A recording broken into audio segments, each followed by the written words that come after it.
शिर्डी लोकसभा वंचित बहुजन आघाडीचे उमेदवार उत्कर्षा रुपवते यांचा झंझावाती दौरा सुरू असून त्यांनी मतदारसंघात बैठकांचा धडाका लावलाय। शिर्डी लोकसभेमधून पहिल्यांदाच बहुजन महिला उमेदवार उभी असल्याचं सांगत वंचितच्या उमेदवार उत्कर्षा रुपवते यांनी सर्व समाजाला एकत्र घेऊन पुढे जाण्याच्या संदर्भात कार्यकर्त्यांना मार्गदर्शन केले। त्या संगमनेर अकोले तालुक्यामध्ये आयोजित कार्यकर्ता बैठकीमध्ये बोलत होते। यावेळेला जनतेचा आणि महिला वर्गात सर्वात मोठा प्रतिसाद मिळत असल्याचं त्यांनी सांगितलं आहे। पहिल्यांदा एक महिला उभी आहे, त्यामुळे हा मुद्दा आपल्याला आपल्या मायभगिनींपर्यंत पोहोचवावा लागेल। पहिल्यांदा असं झालंय की या लोकसभेमध्ये उमेदवार म्हणून एक बौद्ध महिला उभी आहे, हे आपल्याला पोहोचवावं लागेल।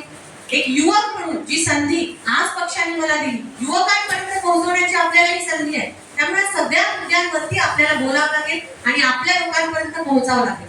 पण ते पोहोचवत असताना सगळ्या समाजांना एकत्र घेऊन जावं लागेल। आपण जर बघितलं आज वंचित बहुजन आघाडी तालुकाध्यक्ष आपले थोरके पाटील आहेत, त्यामुळे जे समीकरण, जे सामाजिक समीकरण आपल्या बापाने आपल्याला शिकवलंय तेच आपल्याला पुढे न्यावं लागेल आणि सगळ्यांसोबत मिळून आपल्याला हे काम करावं लागेल। एवढीच एक ग्वाही सगळ्या परिस्थिती आणि सगळ्यांना कळवण्याचा एक शब्द